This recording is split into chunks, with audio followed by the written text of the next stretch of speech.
but it's spinning. I'm not ready. You're not ready. And we are live. Welcome everybody to the Sling'N podcast. I'm not TJ. I'm Kent. And joining me, you're not TJ. I'm not TJ. No, you're not TJ. You're Cam. I'm Cam. I am Kent and TJ for the evening. Welcome everybody to the show. Our guest this evening is a longtime friend of ours, a gentleman by the name of Cameron Hayes, who is the developer, dare I say, the wizard mastermind behind the 6mm Cheetah, which he is now calling the 6mm yeet the fuck out of your enemies. I think. I don't know. It might be rebranded to 6mm Haze. Right. So when you go into Sportsman's Guide in 3 years, or Sportsman's Warehouse, and you buy a box of this stuff, it's going to say 6mm yeet the fuck out of your enemies. And it's going to be a really long skew. But in all seriousness, I'm talking to a very dear friend of ours who can say something that not many men or women on planet Earth can say. He can say he has developed a viable rifle cartridge. I did do that. That is the thing. This is it's special to me to come on here and say this because TJ and I have been talking to Cam about such ideas since before they were a real thing, and we got to listen to his struggles and his trials and tribulations and his, I hit this roadblock or I hit this dead end, but I tried this, but I tried that, but I got this help and I'm, this company and all the stuff that he's gone through with this. And now my man's out at matches with his rifle and his cartridge. Not like, oh, this is my rifle that I built. Anybody could snap some parts together. This dude's got his own rifle cartridge, for God's sakes. And someday, when he's like that famous, that he can say, his ammo's for sale at Sportsman's Warehouse and, fucking Primary Arms and all these amazing places where people buy ammo. TJ and I are going to be over here with our dozens and dozens of fans, and we're going to be like, yeah, we knew that dude. Cam, welcome to the show, my friend. Dozens and dozens. Real quick. So you said that I had like my rifle cartridge in my rifle. So that it is a Title II manufacturing Hayes rifle. So that wasn't technically wrong. No, I know. Okay, yeah. So I was like, it wasn't just an AR I slapped together. That is a Title II manufacturing Hayes rifle that they made with my name on the side of it. Right. A company cares enough about your ideas to make a gun with your name on it. Right? You thought. Ain't no polymer pistol manufacturers calling me up and going, hey, do you want the Defense Screen Mountain nut? No, you don't matter. Nobody gives a shit. Put a red dot on a Glock and shoot that thing. They don't care. But you, honest to God, have your own. You have a couple of your own rifles. So let's just dive right into that gene pool and let's talk about where that's gone since our viewers have heard from you last. Okay, I don't remember what the last thing was. It's been a while since I've been on the show. It has been a minute. I actually thought you guys fell out of love with me. I was just like, not anymore. No. So what was the question? It was rifles, right? Yeah. How many different variations of the Hayes rifle can these guys get a hold of? So the Hayes rifle from Title II Manufacturing was a limited run. And it was chambered in either 5.56 or 6.5 Grendel. But they sold out. They sold all 10 of them because they only made 10. It was, a limited run. And it was numbers 1 through 12. That way, the owner, Chris, could have one and I could have one. That's why there was 12 and then there was 10 of them that were actually for sale. Well, they sold out. They sold all of them. And then we've been talking about doing another release like the Hayes 2 or something like that, where we changed up a few things so it's not quite the same as the Hayes 1. It kind of feels a little bit of a different role, but still a similar role kind of thing. We've been talking about that. And then, I took the Title II manufacturing Hayes rifle that I had originally, the number 2 gun, and I ended up taking the 6.5 Grendel barrel off of it and putting a 6mm Cheetah barrel on it, which is going to be called 6mm Hayes soon, probably. So All I want to know is at what point are we going to see $40 a box ammo for sale at fucking major firearms retailers with a picture of your face on it and yeet going across? And me just like doing the thumbs up. Yeah, something. No, so as you know, 3 days after I made the big announcement, hey, this is a real thing. This is a working thing. 3 days later is whenever, because I'd been talking about it before that. I've been talking about the idea and like what I was working on to make it a reality. And then 3 days later, Hornady released the 6mm ARC. And I was like, I can't compete with Hornady. Hornady is a major manufacturer, and they have unlimited, everything to put into this. And I'm just a dude. So far, the cost that I've calculated that I've invested into this project is $15,000. And that's all money out of my pocket. I didn't have any help. And then I sold the first, I've sold not all of them. I started selling the first batch of barrels, and people were like, "Oh, you're making your money back on those barrels, on that first batch of barrels." No, no, not even close. I sold the first batch, not all of them. I've still got a couple left, for $700 for a kit. But if you break that cost down, how much a barrel costs and how much a die, like a full length resizing die costs, how much a case gauge costs, how much a matching bolt costs, how much a barrel extension costs, how much machine time costs. You throw all these things into each other, and then you find out I'm not making any money. Right. I'm what my intention is I wanted to sell this first batch of them for less, and then the next batch that I push out I was going to sell for more. But by that time there would be some out in the wild where people could actually see them being used and stuff like that. So this first batch, no money. No. Right. It turns out economics doesn't quite work that way. People tend to fail to realize this. So, really good, engaging question from MG Bustin in the chat. What is the difference between your round and the Hornady round? And I know the answer, but I'm going to let you answer because I pay attention. The big difference from a reloading standpoint, because people ask, does your cartridge outperform? Because that's what people really want to know is how do they stack up side by side? You can fire 6mm ARC through the 6mm Hayes chambering. You can fire it. It's been done. We've had people test it. Actually, some dudes that live in Nebraska, in Lincoln, Nebraska, nonetheless, which is also where Hornady is located. They actually shot 6mm ARC through the barrels, and it functioned. You can't reload it because it's probably going to split it, but it will fire and it will group. So that was a thing. If you look at it from and people are saying it in the comments I see now. If you look at it from a reloader's standpoint and what this actually means might not make sense to a lot of people, so I'll try to explain it, is case capacity. The 6mm ARC has a 34.1 to 34.5, 34.8, somewhere in there, case capacity. My rifle cartridge has between a 36.5 and a 37 case capacity.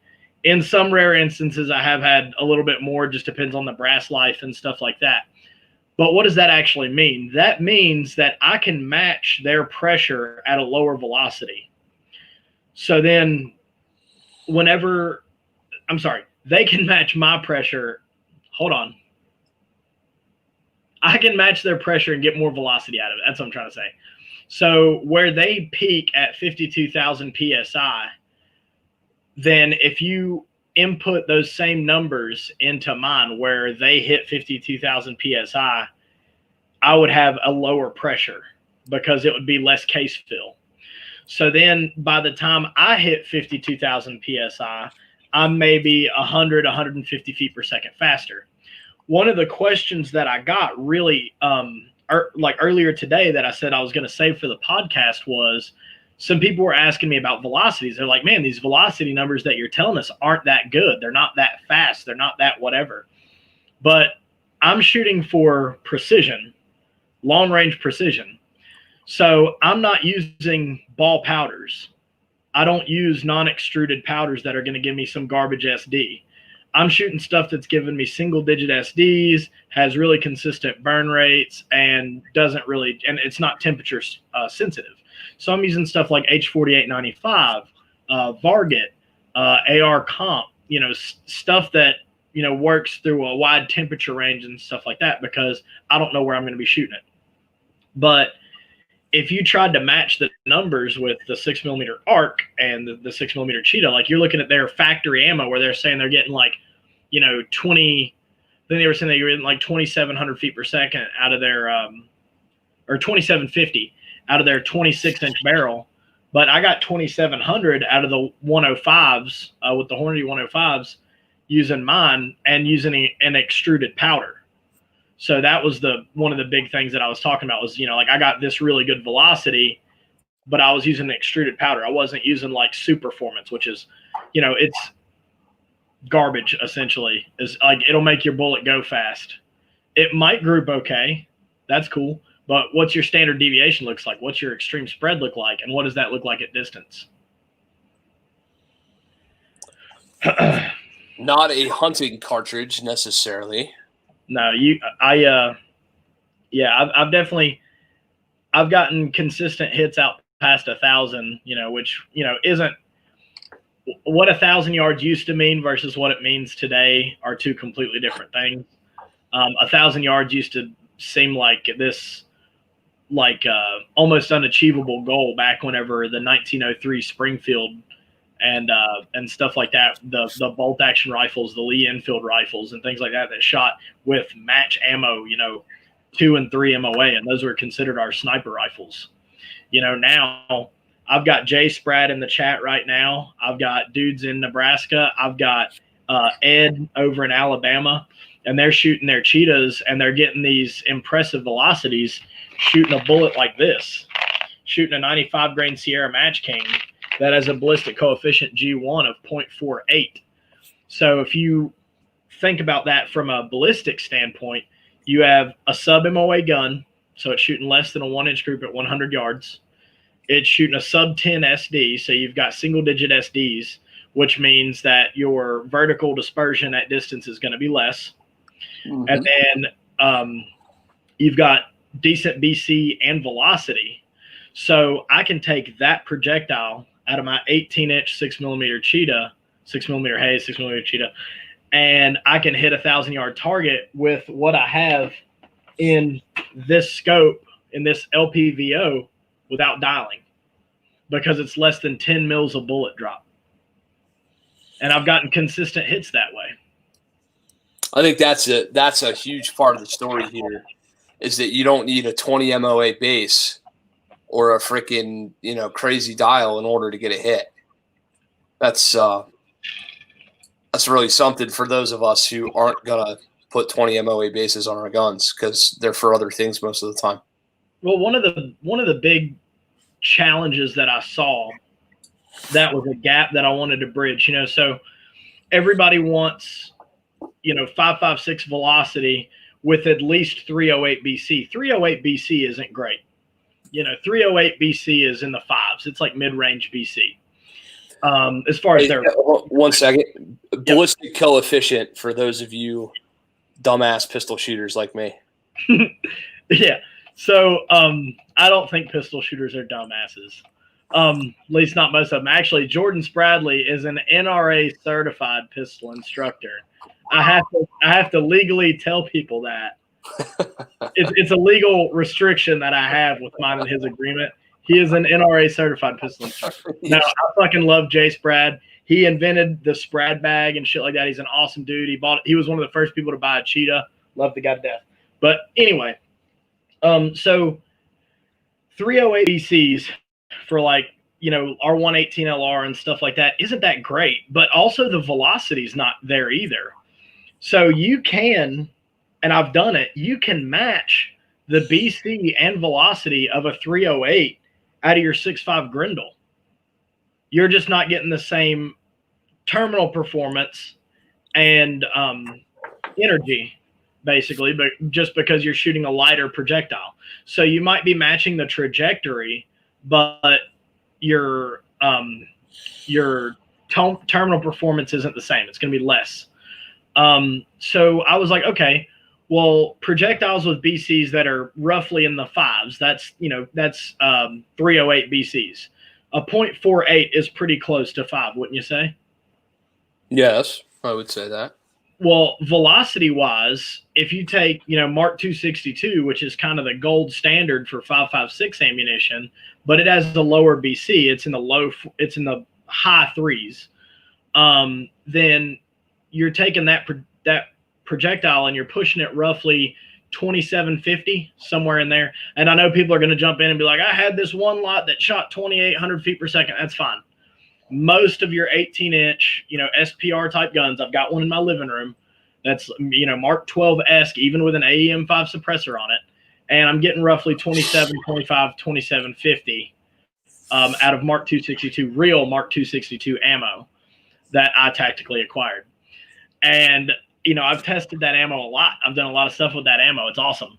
And I'm getting 2750 out of the 95 grain Sierra Match Kings. Actually, Jordan did it earlier today, and he shot like a quarter MOA group with it.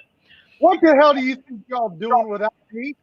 Well, you were late. To be fair, you're late.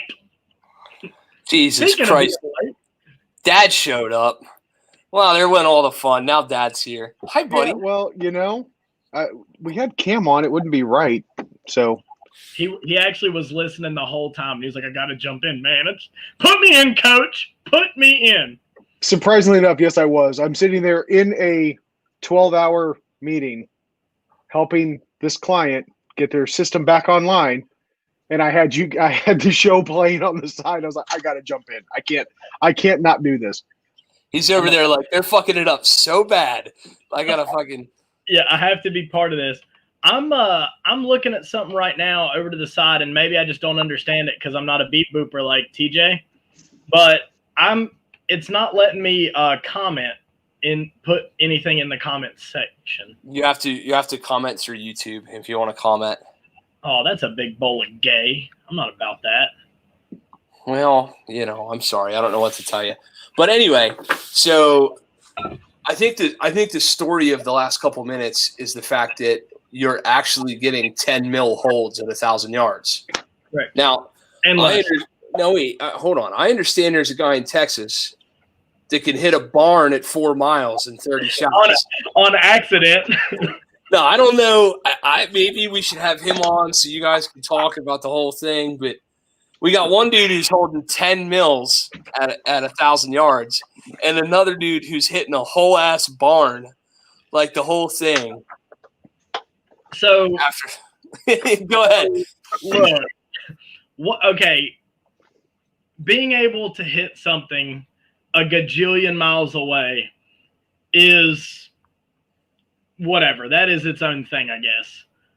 But being able to do it repetitively, being able to do it with any kind of consistency, and not having 39 sighters before you actually hit it, that's something completely different in itself. However, from what I understand, we were able to learn things about the trajectory of that projectile and what it did during its time of flight. They were able to track it and learn some things about what the projectile does in the air at distances like that. So, I mean, apparently, if the only thing that they learned was that it missed hard, like it missed real hard, then that's. But having a gun that shoots 1,000 yards at less than 10 mils isn't a new thing. A 6.5 Creedmoor is right around 9.5 mils at 1,000 yards, but it's a large frame gun. It's a 308 size gun. Right. Same thing with like 6 Creedmoor and a lot of other rifle chamberings.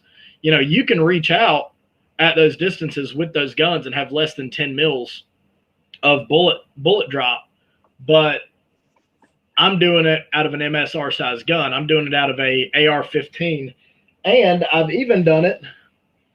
I've reached out to $1,000 and a little bit beyond with the 12-inch version. So what was your hold like on the 12-inch version? 13. Jesus. Yeah, so it was about the same as a 18-inch 5.56. Mm-hmm. So yeah, and like I said, it's because you have the advantage of BC and you're basically matching the velocity of the 5.56s with the 18-inch version, stuff like that. You're bucking the wind a lot harder. So whenever I shot the quantified performance match last weekend, or 2 weekends ago, I'm sorry. Whenever I shot the quantified performance match, it was like post-hurricane winds. So we're shooting into 25, 30 mile an hour winds, and people are just like, wanting to sling their fucking gun down range because they're so pissed off at what the wind's doing, and I'm over here like, yeah, I don't really have to worry about that. So Cam, the fans want to know, what's it like to steal Hornady's design? Well, you tell those fans. I missed you, buddy. I had to throw something in there. Well, having a 6mm out of an AR-15 platform isn't a new idea. It's not a new concept. It's been out for more than 10 years. The regular 6mm AR that Robert Whitley designed is like a decade old. And, he had been using that for a long time in high power competition. And also, he had, some modifications to it where he had like the 6mm AR turbo, the 6mm AR turbo improved. He had a bunch of different versions of it and stuff like that. But then, there was the 243 LBC, which is also very similar. 6mm Predator, which is very similar. There's a bunch of Wildcats that are very similar that use the same parent case and everything like that. I just thought that I could do it a little bit more gooder. Makes sense. I think you succeeded. This might be a really pedestrian question, but I'm going to ask it. What mags are you running? Actually, I haven't had issues with any mags. Some of the other dudes who have bought them have run different mags and had issues with some of them. But I've run Elander magazines. I've run the AR Stoner mags. I've run the ASC. I've run the Acme mags. I've run all of those mags and haven't had any issues out of any of them. The only time I've had real significant issues out of it was whenever I tried to shoot the fucking TMKs out of it. I bought 500 of the Sierra TMKs, and they don't shoot worth a shit out of that gun. Just, I don't know what it is. Like, I couldn't get them to shoot better than 1.25 MOA. And, I mean, like, I was getting decent velocity and everything, but, God, I just could not get them fucking things to group. And it sucks. But I just kind of, I took a step back from it, and I was like, you know what? It was stupid easy for me to come up with a load for the 87 grain Hornadies, the 105 Hornady, the 105 Burger, the 95 Sierra. Basically every other projectile that I've run through it, it's been stupid easy for me to find a load that works and works well. And then this one's giving me problems. So, if it's, how does the saying go? If you have to strain, then it's shit or something like that, or like something out of fart, whatever. I've been drinking. Your analogy game is on point, sir. So let's circle back to something that you just talked about, which was the quantified performance match. Mm-hmm. My understanding is that's the match where Ash Hess makes everybody hate their life. Is that pretty much? Not everybody. That's okay. So quantified performance is actually a member group where it is what its name says it is. Quantified performance. You shoot these matches and they plot everybody out who comes to these matches and they track your performance. So this is your performance being quantified in these matches. So, and it's not just the competitions, like they have other things that they offer as well. That's why they have it on Patreon and all that other stuff. So the match it's around, the designated marksman concept, and the dudes who run it are Ash Hess and Jack L. And they both work for Knights Armament Company, who, as you guys know, made Knights makes, M4 rails. They make Mark 12s, which is the designated marksman rifle in the Marine Corps. They make the SR-25s, which is the M110 sniper rifle that we use in the Army. So these guys, they are the designated marksman guys.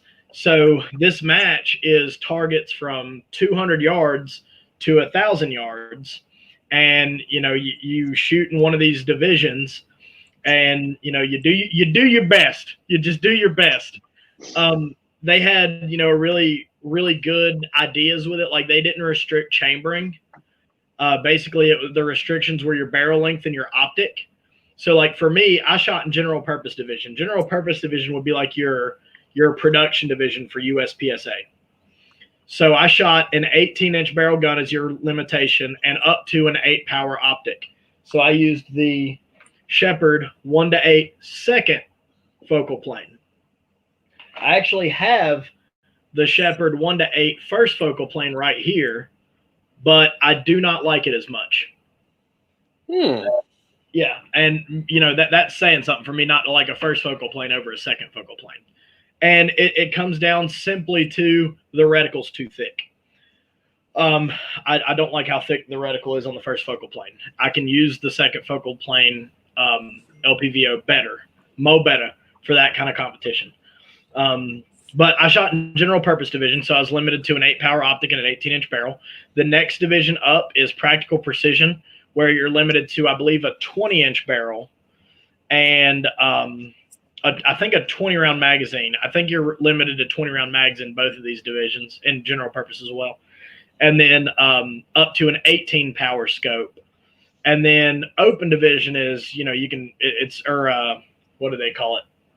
It might have been open division, but you could just shoot whatever. You could have your super high-speed cool guy scope on there, and your ultra long barrel, and your super stendo mags and whatnot. So whenever it came time for the prize table, whenever they were talking about whoever was in first place, they called up the first place people from each division, and they walked up, and they got their little trophies or whatever, and they got to go over the prize table. And I was over here bullshitting with my buddies because I didn't think I did that good. I thought I shot like ass. And they said my name first out of the second place people. And I was like, they were like, Cameron Hayes. And I was like, why are they calling my name? Are my headlights left on in the parking lot? I thought they were just talking about my rifle cartridge or something. And they were like, hey, this guy designed his own rifle cartridge kind of shit. And they were just like talking about it to the crowd. And then the guy who was standing next to me was like, no, go up there. They're calling your name. And then they ended up calling his name right after me. And I walk up there, and I was completely surprised. I had no idea. I was like, why am I up here? And they were like, you got second place for general purpose division. I was like, get the fuck out of here. No, I didn't. They were like, yeah, you did. And I was like, huh, well, all right. So, yeah, I was up there, and two other dudes, obviously, from one from each division. I ended up being 7th place overall out of 104 shooters. So I felt pretty good about it afterwards. Like, during the match, I just thought I was shooting like ass. And then after the match, they were like, you done good. Usually when I feel like I shot like ass, it is because I, in fact, shot like ass. Although I will tell you, one time during a bug match, I almost left, and I was top 5, and I had no idea. I thought I was just terrible. But apparently everybody else is terribler with the little pistols. So there's that. So since you bumped in whenever I said BC, and you were like, just so everyone knows, BC is I'm gonna jump in right now. Just so everybody knows, Bug is backup gun. You're funny. You're a funny person, you funny person. So 7th, no, dude, in all seriousness, 7th is goddamn impressive in that group of shooters. That's pretty cool. Yeah, there are some. I think the top 3 places were AMU shooters. Like, 1st, 2nd, and 3rd place were AMU shooters. So dudes from the AMU, and then the guys in front of me, like, I didn't know everybody who was in front of me or whatever, but then Jordan Spradley said top 5. So Jordan Spradley also shoots for the Title II manufacturing shooting team. And Jace Brad came in 5th place for general purpose division, and I could not be more proud of my boy. He didn't shoot a cheetah. If he shot a cheetah, he would have done Mo Gooder, but it's all right. I heard he had a very, very competent team captain to give him a lot of coaching to get him to that place. You're right. You're absolutely right. In fact, he owes being in the top 5 to me exclusively. It had nothing to do with him or his performance whatsoever. That's funny. So Jason Brad is definitely the most improved shooter that I've seen out of the quantified performance people that I know personally. Like, after seeing his performance on the first match, which was abysmal, and seeing where he's at now, it blows my hair back. He's leaps and bounds beyond where he was. So I'm proud of him. That's awesome. Talk amongst yourselves for a moment while I say goodnight to the best little baby ever. That's not yours. It is. That Say hi, Kim. Say hi, Kim. That's TJ's. That is not TJ's. That's Uncle TJ. Yeah, he'd be horribly looking if he were mine. Love you, buddy. My wife is the reason that we have good-looking kids, man. I'm going to tell you that right now. Yeah, my wife is also the reason we have good-looking kids. I just thought about how terrible it would be if, like, off camera you saw me do this and then the baby just fell because we both let go at the same time. I thought you had him. Oh my goodness! You just have to roll with it at that point, just like hand off the kid, and you just hear thump, thump, thump, and then just like, so back to the show. Back to the show. Sorry, I have to say goodnight to the little man sometimes. So real quick, let's talk for a minute about the kit that you still have for sale. How many of these Cheetah or Hayes kits do you still have?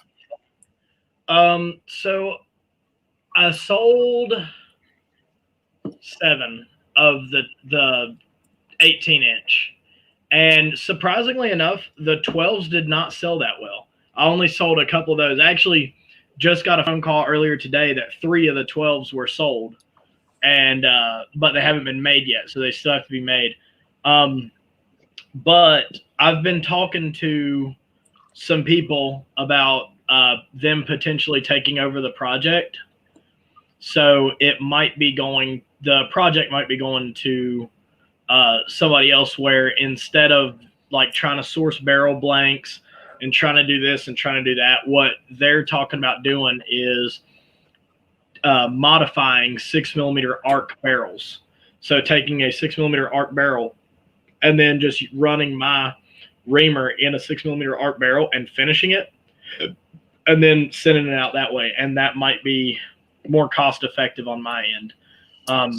Because like I said before, I've invested as much money into this as I possibly can. Like an issue arose a couple weeks ago, and I just straight up was like, I can't do this project anymore. Like, I have to wash my hands of this project. I can't continue.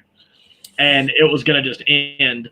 But luckily, somebody liked me more than they liked the issue that was going on. So it ended up getting resolved. So if a guy was to want to convert something he already had to 6mm Hayes, what are you selling in the kit, and what's the price? Like, let's do some marketing, man. We got a couple dudes asking right here, right now. Barrel bolt. So the kit is a barrel, a matching bolt to that barrel. It's headspace to that barrel. Barrel, bolt, case gauge, and full-length resizing die. The full-length resizing dies we actually had issues with whenever I sent those out. So I've told people like a remedy for that, but that's not in its final form. Like, this is the Gen 1. Like it's got issues. And I've told, plenty of people that, this thing's just coming out, and, I know how to make certain things work and still make them usable, kind of thing, but they're not perfect, so, and the issue that we're having right now is the full-length resizing dies. So the reamers that we got sent were the wrong size from Pacific Tool and Gauge, so we had to get new reamers made. The new reamer got made, and it's almost perfect, just fucking barely not though. There's just like one little problem with it, and I was like, fuck. So now we have to wait even longer, and it sucks, but that is what it is right now. But the kit is $700, and it's a barrel, matching bolt that's headspace to that chamber, case gauge, and full length resizing die.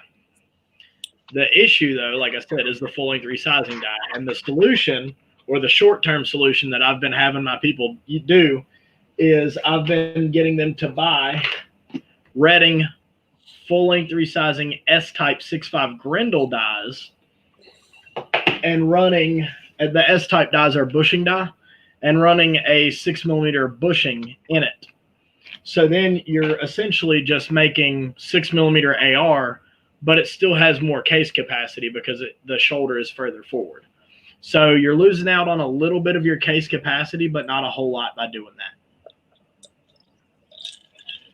So, for $700 and a donor rifle, right? Same lowers, same mags that we already got laying around. Yep. Grendel mags. Right, yep. But not some proprietary, whatever. The next question would be like, what about gas block considerations? What about gas system sizes? So the original Cheetahs, the prototypes that I had, were 0.75 gas blocks, and I was like, why would I do this? This gun is made for precision. The thicker a barrel that you have, the less it's affected point of impact wise by any external anomalies that are going to cause harmonic shift. So I ended up changing that to the 0.875 gas blocks, and that's what they run now. I did try having a mid-length gas system on the 12-inch and rifle length on the 18-inch, and I ran into some issues. The 12-inch wouldn't run unless it was suppressed. So, like, I had to have that additional pressure, back pressure, in order for it to cycle. And then that was remedied by opening up the gas port hole. But at that point, you've opened up the gas port hole so big that now you have this giant gas port hole. So you're, over-gassing it to make it, live, basically. For the rifle length, on the 18-inch, that actually worked pretty good. But it had you couldn't use a standard buffer. You would have to use a heavy buffer.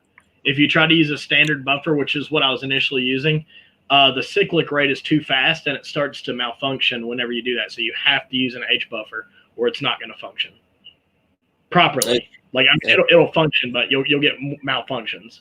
And, the name of the game for this being like, a high performance round kind of thing is you want it to work in competition. And that's when it's most important that you don't have malfunctions, because those seconds matter. Awesome. So, do you have any content out, like a start to finish, like a build guide or anything that people should reference or anything like that? Any video where somebody does a barrel swap, it's the same. Right. I just, a guy with a YouTube channel and some time on his hands might want to consider making a whole video about how to do this whole thing. Yeah. Prod, hint, nice, nudge. You mean me? Yeah, you. Yeah, you should do that. Yes, you. You don't want me doing it. I'll be up there like, this is a wrench. Watch Mongo fuck up rifle with. Well, there he goes. And I tell people, and I posted about it earlier today or yesterday, I am far more caveman than I am mechanic.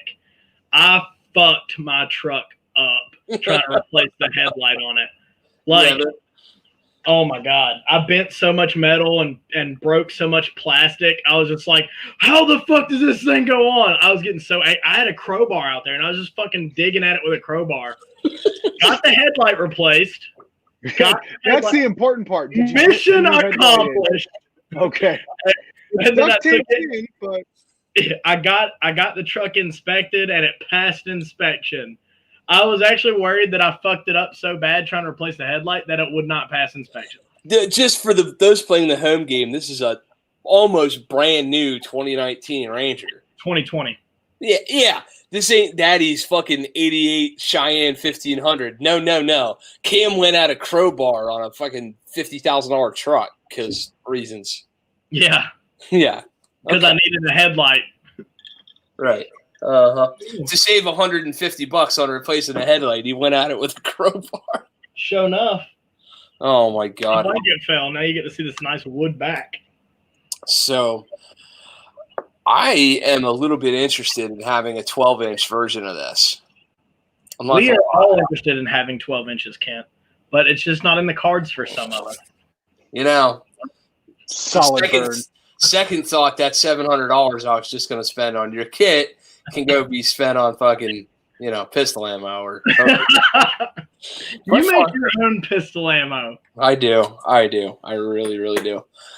So that's so TJ, you came in late, but I was doing a little bit of an emotion-laden intro where I was talking about our buddy here really legitimately made his own rifle cartridge. Mm-hmm. And you and I got to what folks at home don't know, and I'm bringing TJ in on this because I know he's like half distracted with his real job and shit over there, but the fucking Facebook message and text message thread between the three people in your face right now goes back like a year and a half, pushing 2 years at this point, talking about this being a possibility. And I'm so goddamn proud that we're sitting here talking about it as a reality. It's a real thing. It is a real thing. It's real. So I guess what I'm saying, TJ, is like we're famous for helping like the next Winchester become famous. Did you realize that? That's pretty awesome, isn't it? Right? I mean, we're going to forever, this podcast is going to be a place where like we can say, yeah. His name ain't Wildy. It's wild. We knew that guy before he was famous. It's fine. Like it'll be a thing.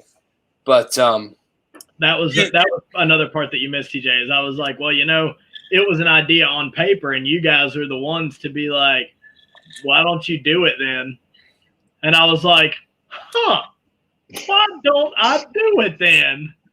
The word sounds so simple. And here's why you don't just do it then, TJ. It costs $15,000. Yeah.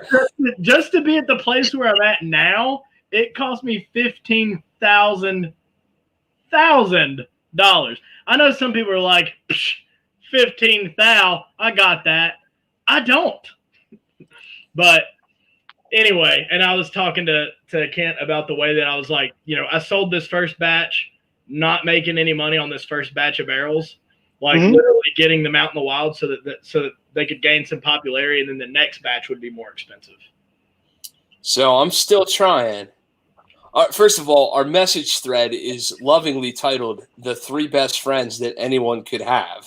I wonder who could have possibly named it that. Right. And I'm doing a lot of scrolling on this here phone. And it's such a deep message thread that I can't get back to the quote from TJ. But I do believe TJ's quote started and ended something like, I'm tired of hearing about it. Fucking do it then. Something TJ. TJ-ish. Yeah, that sounds like a TJ-ism. Yeah.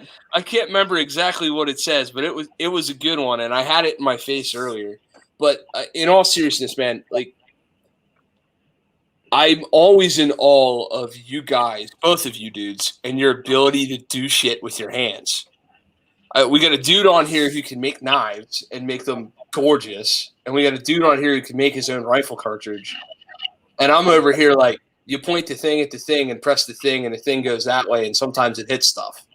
It's just, it's really awesome. We did see, those of us that follow you on Instagram saw evidence of your long range training where you were hitting B8s at 50 yards. I fucking was with a pistol. God damn it. Oh, yeah. Yeah. So, that's long range for you, man. You have no idea. I almost died walking that far. He has access to a 250-yard range. Don't let him sleep on you. He has access to a 250-yard range that he has not been telling me about. Mm-hmm. Well, maybe I was out there trying to figure some shit out for myself before I called you up and said, I'm retarded. I remember. Hold on. Let's harken back to one of the original episodes that Cam was on. What do you train at when you're getting ready for a match that you shoot 1,000 yards at? 100 yards. Actually, I use 100 meters, but yeah. Okay, so give or take a few inches. That's what she said. I wish. Right. The Right. give. So, yeah. But yeah, so 100 meters, and you can prep for 1,000 yards. Yeah.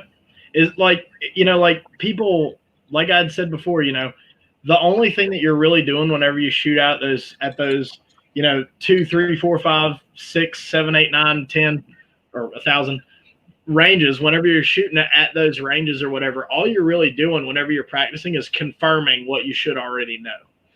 So if you have consistent ammunition that has consistent standard deviations, you've done a scope tracking test, so your scope track's true, that the reticle correlation to the mil relation in it is true, then technically you don't have to do all that stuff. A ballistic calculation is just that. You put in good numbers, you get good numbers out. So as long as the input that you put into your firing solution is right, you're going to hit that target. The only anomaly that you really have to train hard is wind. And yep. I mean, I've gotten to where now I trust my ballistic solvers so much that if I shoot at a long target and I know what the distance is, if I shoot at a long target and I miss, I'm 95% of the time, I'm just going to lead more into the wind. I'm not going to change my elevation. I'm just going to lead more into the wind, because that's the big factor that you don't really know unless you had wind meters all the way out to the target.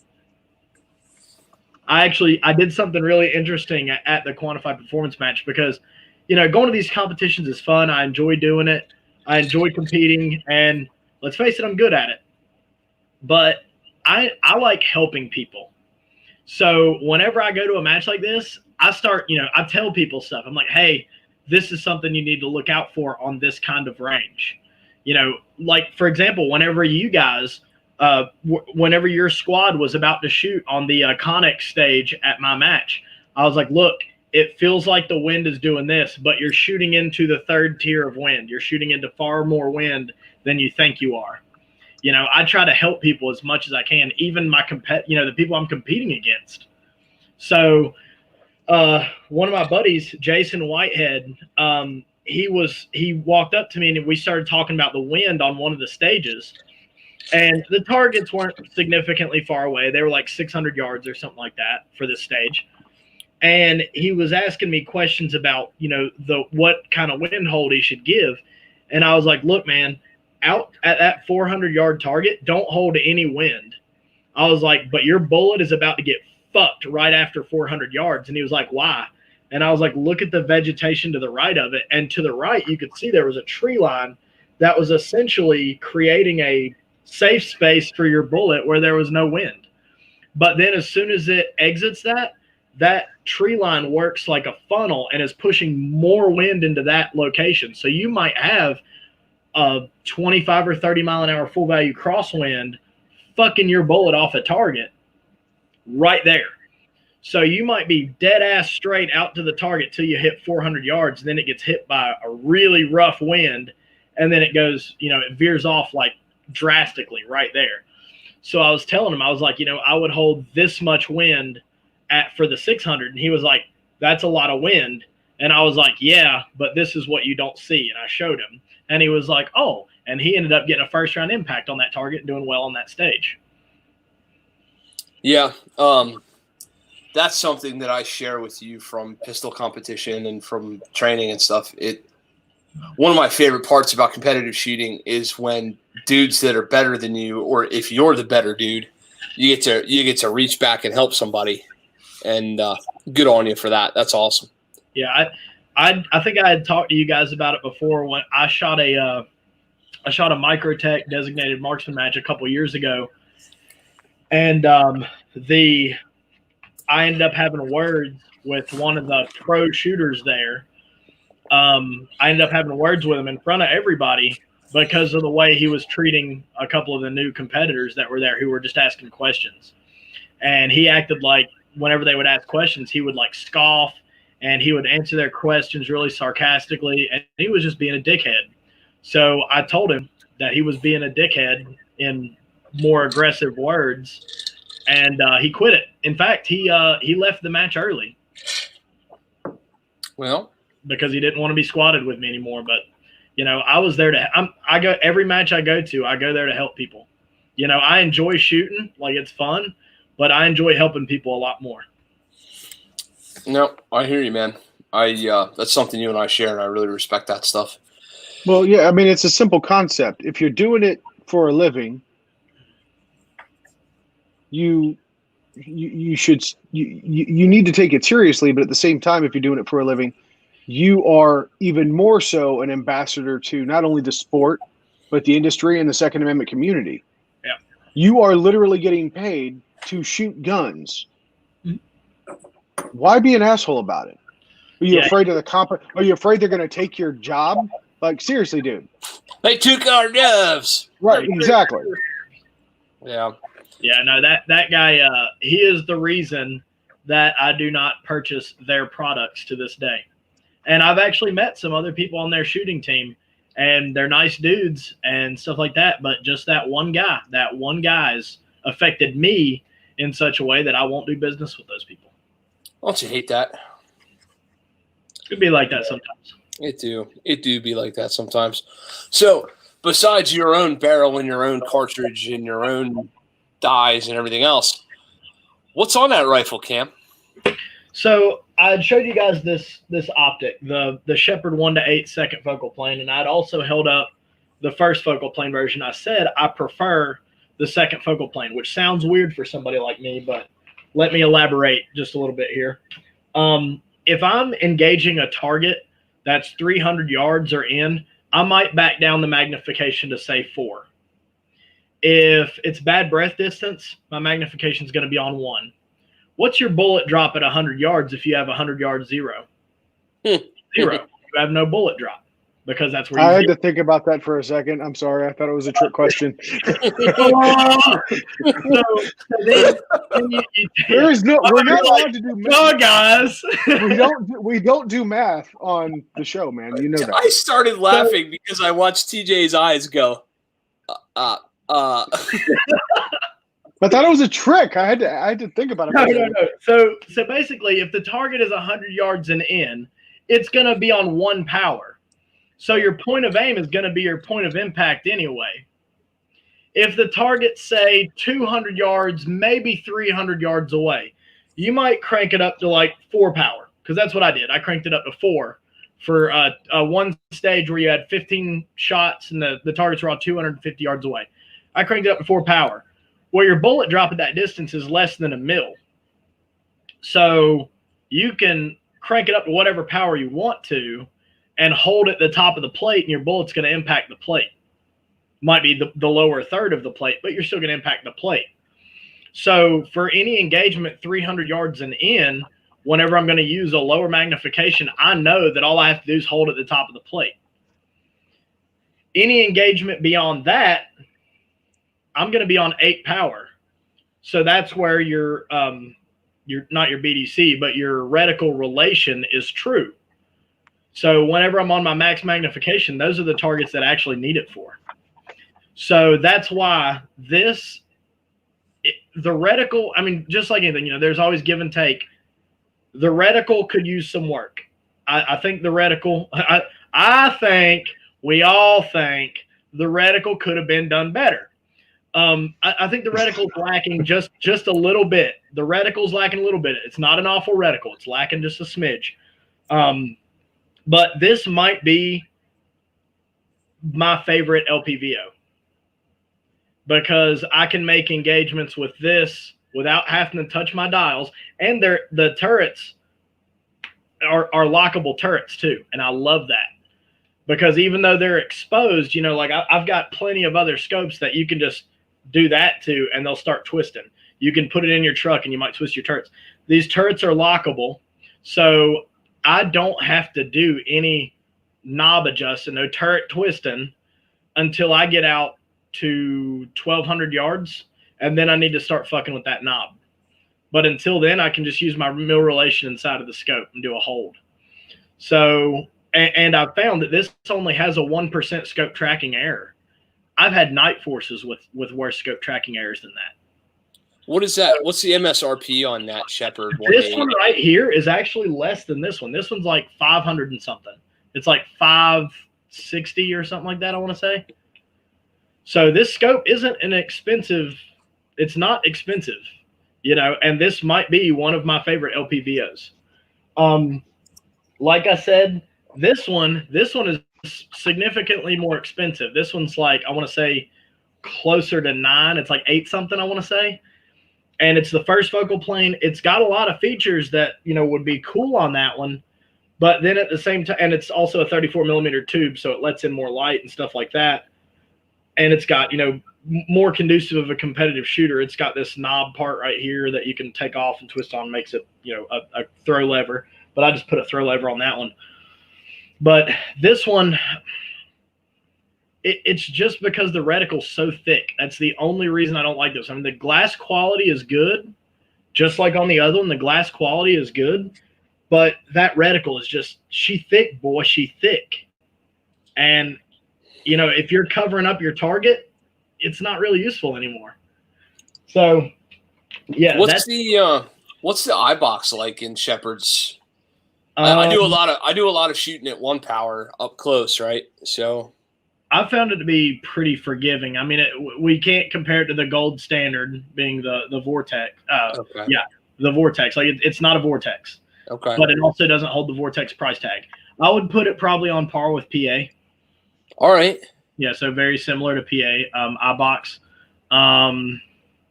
The 1-6.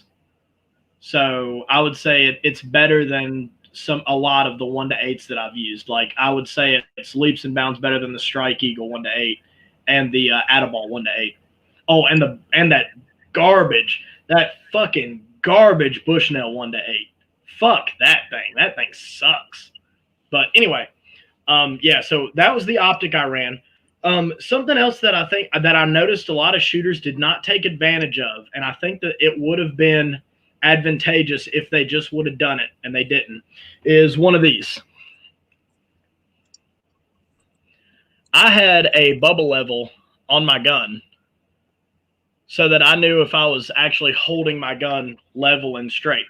And I attribute this and my wind bucking capabilities because of the rifle cartridge to a lot of the first round impacts that I got. Because I got a lot of really impressive first round impacts. Hold on. According to Jordan Spradley, you don't do anything straight. You know, he might be right. He might be wrong. I might be crazy, but it just may be a lunatic you're looking for. So, a bubble level seems like a really good idea. It is. I ran a Control Solutions muzzle brake, so it makes for, you know, faster follow-up shots to have a muzzle brake on there.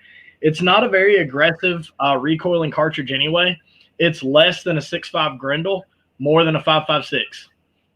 So it's not an aggressively recoiling cartridge anyway, but it is more recoil than a 5.56. It's just it works that way. You know, bigger bullets are going to have more recoil usually. Perceived recoil. Control Solutions muzzle brake. I ran a Magpul bipod. I know everybody talks fucking trash about the Magpul bipod, but I've won multiple competitions and done really well in a lot of competitions using Magpul bipods. And I've got 2 of them. They're fine. Yeah, I've got them on almost all of my guns now. I ran the Shepherd. We already talked about that. The bubble level. And then the rest of it was all Hayes rifle. So the rest of the gun was all Title II manufacturing Hayes rifle. They use their own billet upper and lower. They used Geisley. It's a lot of Geisley stuff. They use a Geisley SSA trigger, stuff like that. The only thing that I ended up changing about the rifle immediately after the match, and I wished I would have changed it before, was the stock that was on the gun. I used like a regular ass M4 style stock during the match. And I normally don't like using those kind of stocks because I have facial hair and you know, they like to pull and tug. Bare minimum, I would say as far as stocks are concerned for any like real serious work is a SOP mod. I would say that SOP mod is like this is where we're at the bottom for the designated marksman stocks, but it's not a bad stock. The next tier up, I would say, would probably be the Magpul. Damn, what the hell is that one called? It's like the UBR stock or something like that. That would probably be the next one up.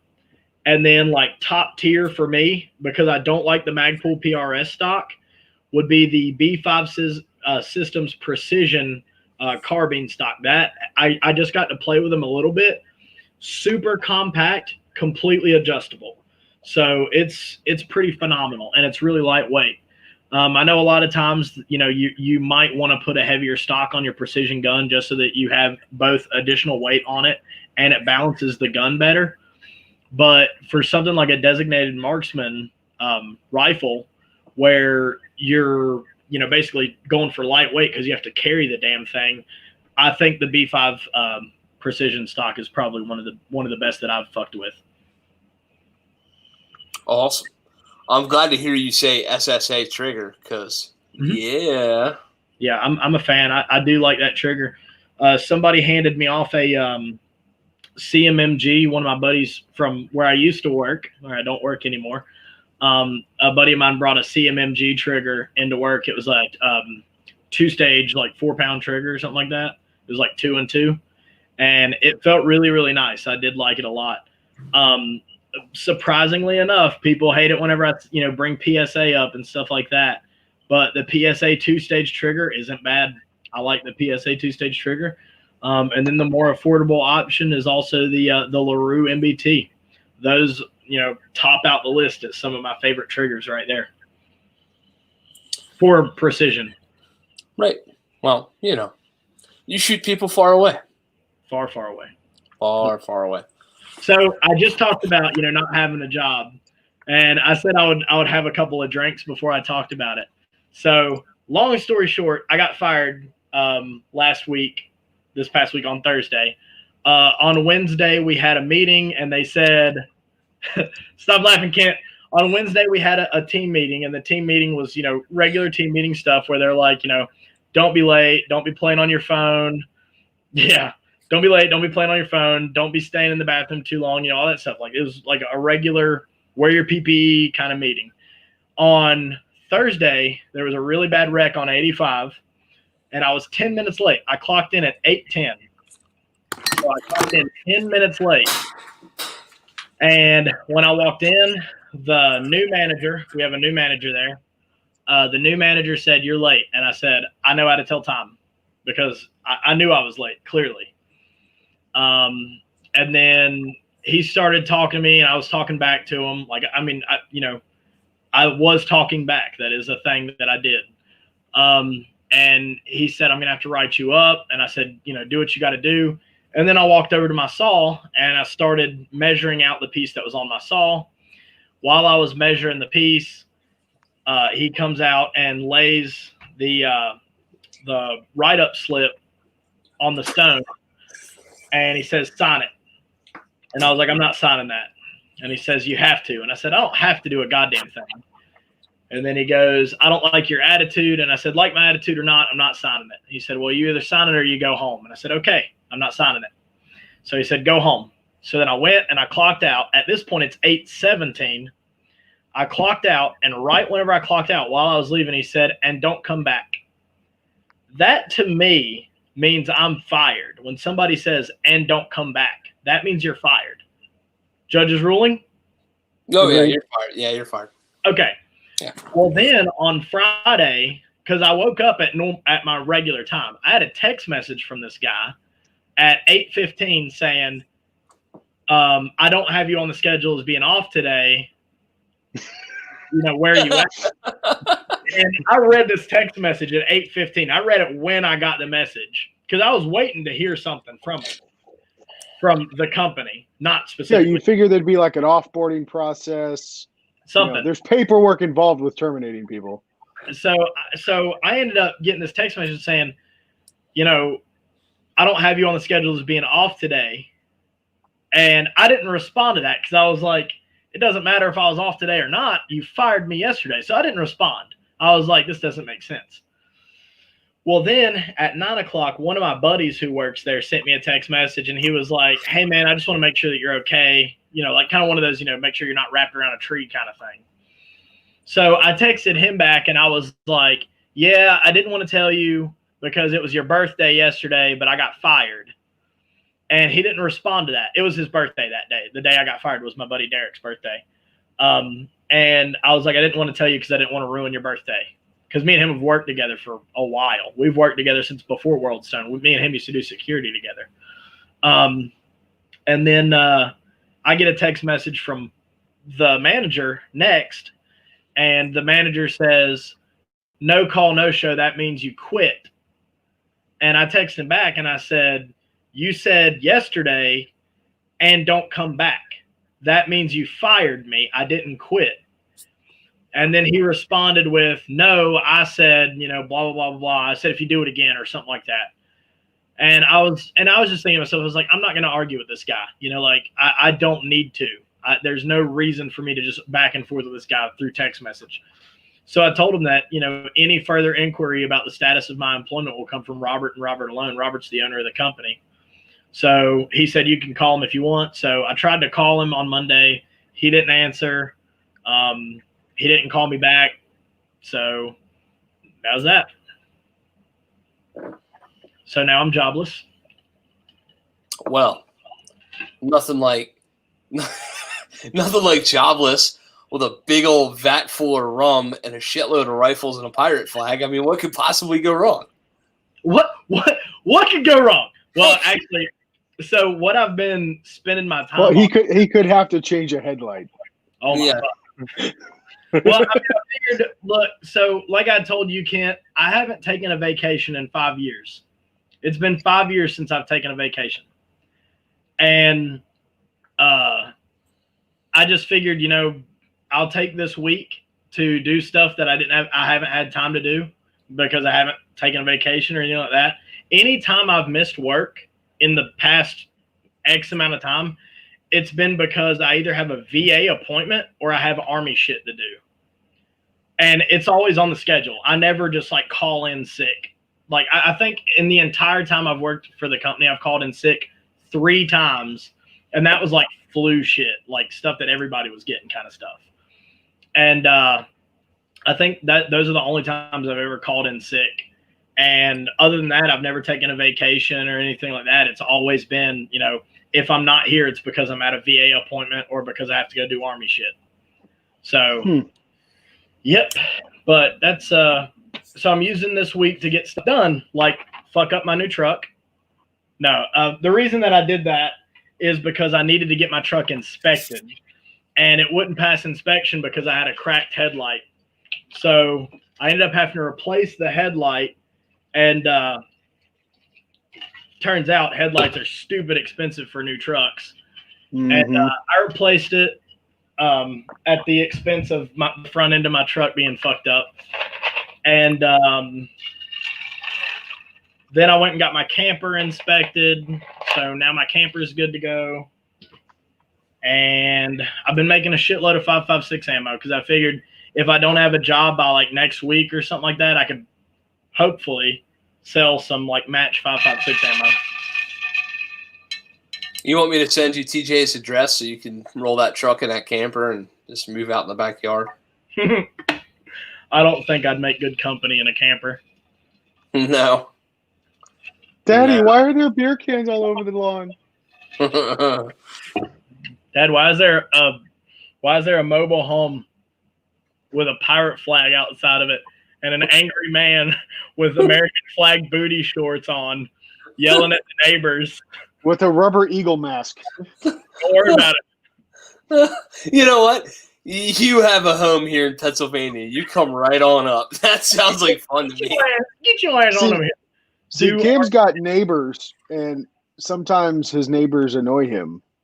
So he's out there yelling at the neighbors again. So sell your body. So, you know, it's my mom always used to tell me. Awkward tangent, but okay. No. It's in the chat. I was reading in the comments.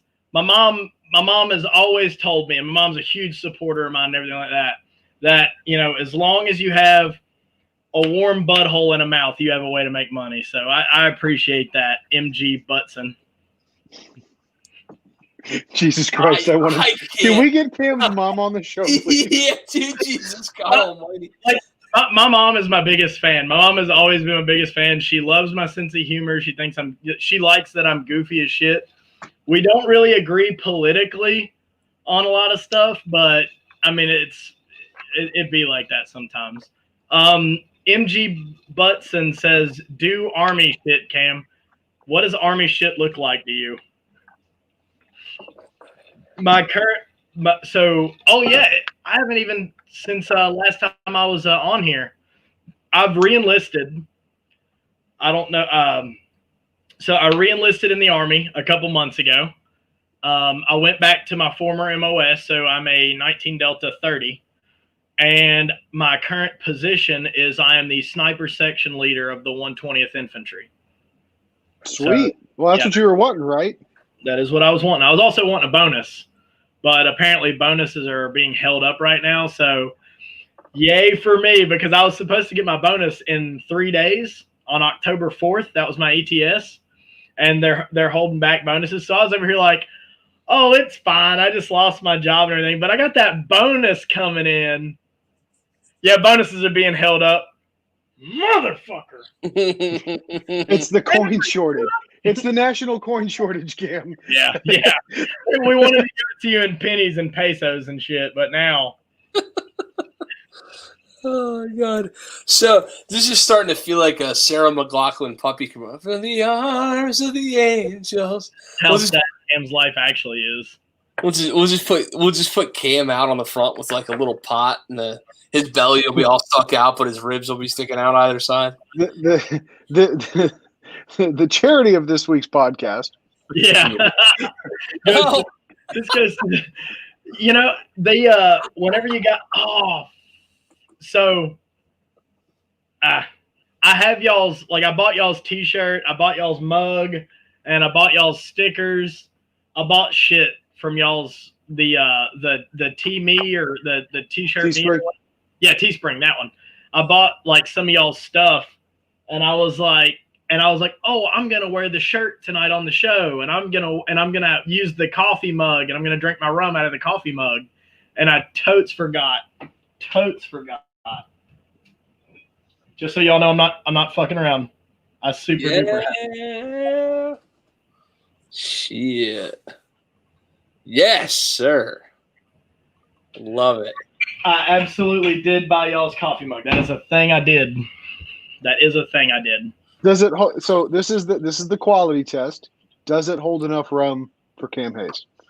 Nothing in the world holds enough rum for Cam Hayes. No. You could have a 55-gallon drum.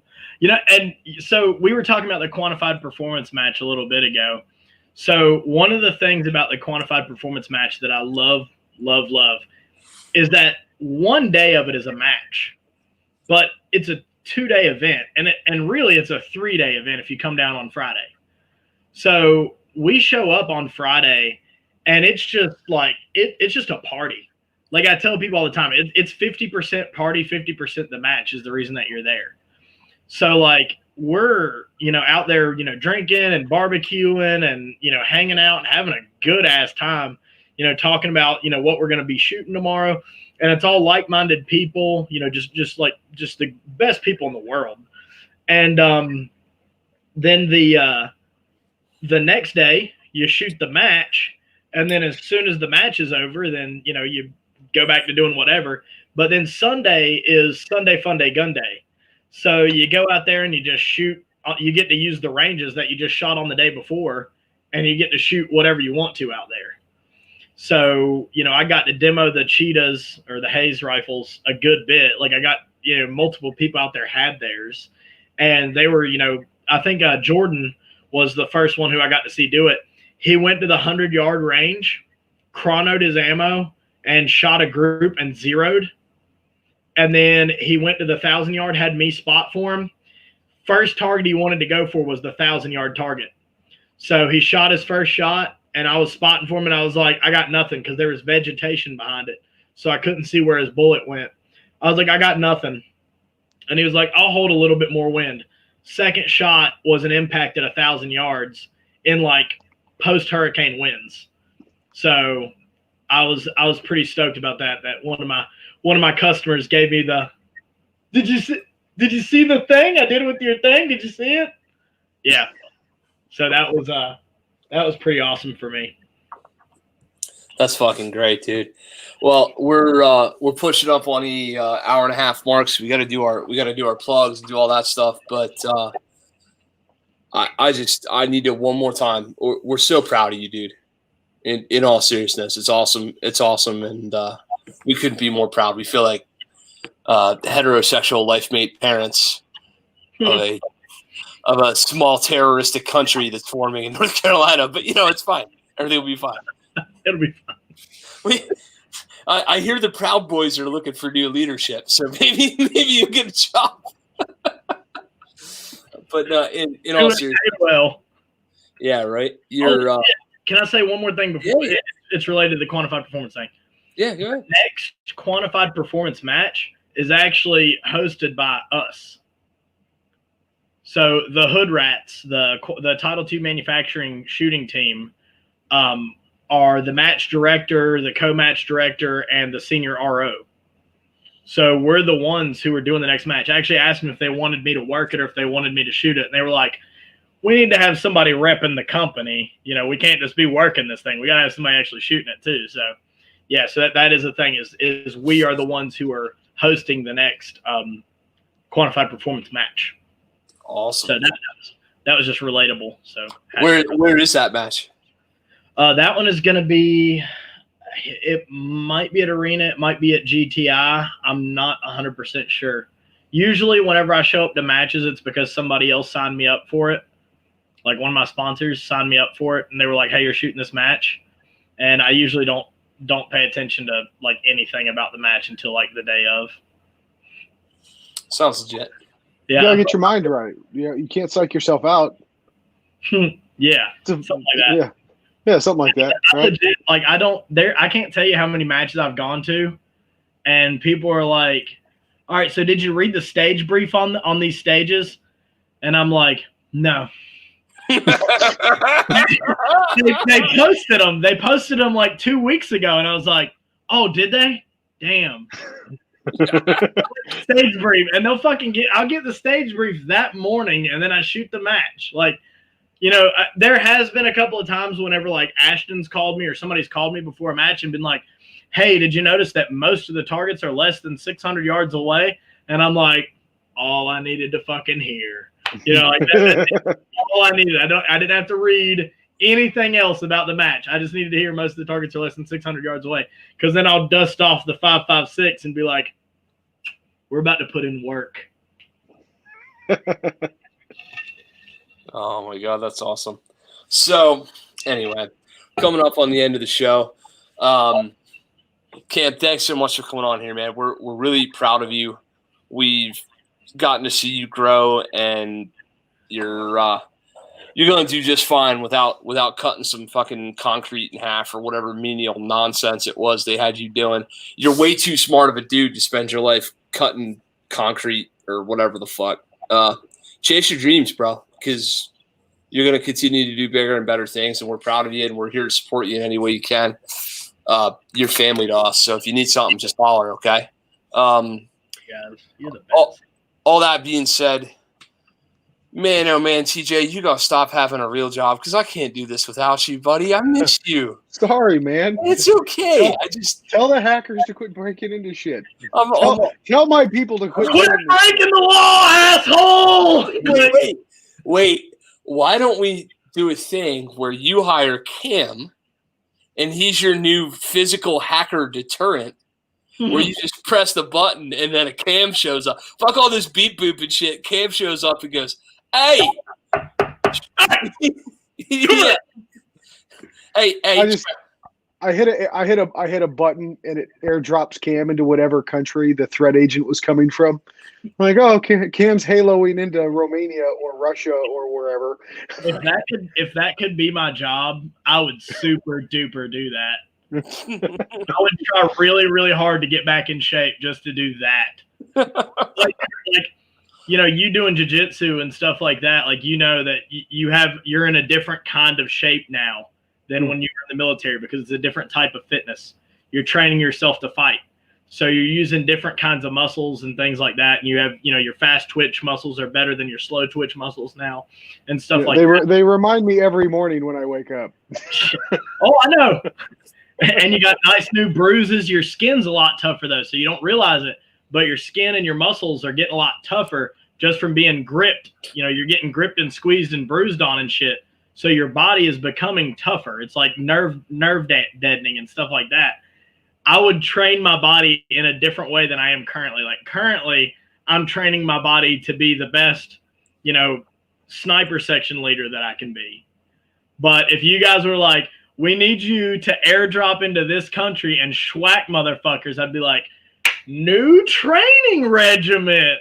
I got weighed today at the VA. Whenever I went, I had an appointment this morning, and the lady went 245 pounds. And I was like, the fuck is the like they've never done that to me before. Normally it's 235, and they're like, okay, you weigh 235 pounds. But today it was 245, and they were like, That was the second C in thick. Yeah, I might be at 3 at this point right now. I mean, I'm still running like well, I'm still running like 8-minute miles and stuff like that. But I weigh 245 pounds. Yeah, since the last time you were on the show, I was 256, 257, and now I'm 220. You're a thick boy. I'm quite dense. I met you in person once. Remember, you're a thick boy. Yeah. I also weigh a certain amount of pounds. I do weigh weights. I also have a weight. No, when I went to the doctors the other day, I went to get on the scale, and they're like, whoa. I said, what? Not the new one. Archery, roll that motherfucker out of the back. No. When I got on the scale this morning at the VA, they have one of those like big flat scales or whatever. Like a dog scale. When I got on the scale this morning, it fucking cracked. It went when I got up on it, and I even looked over at the nurse, and I was like, "This is a bad sign, isn't it? Like it's not supposed to do that. Is the scale supposed to ask me to get off?" Yeah. Every time I get on a scale, I hear, "Oh." That scale's like, hey man, did you see that shit? I pushed up 260, like 260 my ass. Throw another 20 on that motherfucker. Ooh, that's a big boy. That's a big boy. All right. So all that being said, Cam, in all seriousness, you want to pick a charity, homie? A charity? Yeah. What you got? Yes, Resurgence. Resurgence PPG. Yep. Understood. Yep. Resurgence PPG. That's my go-to. Awesome. So for the next little while, T-shirt sales and mugs and other revenue from Teespring will be going to Resurgence PPG on behalf of Mr. Hayes. If you guys want to donate to them, you'll be able to find the links in the description below. So support Resurgence PPG, another awesome cause. Whew, man, we would not be here without our sponsors and our friends in the business. www.greenmountaindefense.com/affiliate-links is where you can find all the information for how you can support our show. If you're buying something on Amazon or Primary Arms or Brownells or Palmetto State or any of the other awesome gun-related or just general, I mean, heck, there's an Amazon link there. So if you're buying, I don't know, baby diapers like I am right now, you can support the show a little bit, and a little bit goes a long way for us. We would also be remiss if we didn't mention our first and primary friends in the gun industry, Right On Optics. Both TJ and I are proud to be pro snappers for Right On Optics. You can check out their products on some of our affiliates as well as rightonoptics.com. So please go check those things out. You will suck with whatever cool gear you buy unless you get training. So go see our various friends in the training industry, Scott Jedlinski, Modern Samurai Project, Tim Heron, Practical Performance, Ashton Ray at 360 Performance, the whole group of folks at Rangemaster, anybody who's legit on primary and secondary, Sam DeVito from Evolution Training Solutions here in Pennsylvania, Phil Groth from Vigor Training here in Pennsylvania, and last but not least, some jackass with a beard named Kent Howard from Green Mountain Defense. If you're looking to get better with a gun, chances are we can help you. And if we can't because of geography or because of skill set or staying in our lane, we'll damn sure know somebody else who can. You can find my info, greenmountaindefense.com/training. Buy TJ's knives. And let's see what else. TJ, you got anything? Thanks for rolling in, man. We love you. We miss you. It was man. Nice. Yeah. So before I kick into my part of the Adderings, I do feel that because this is the second show that I have either missed or been late to. No, I want to explain.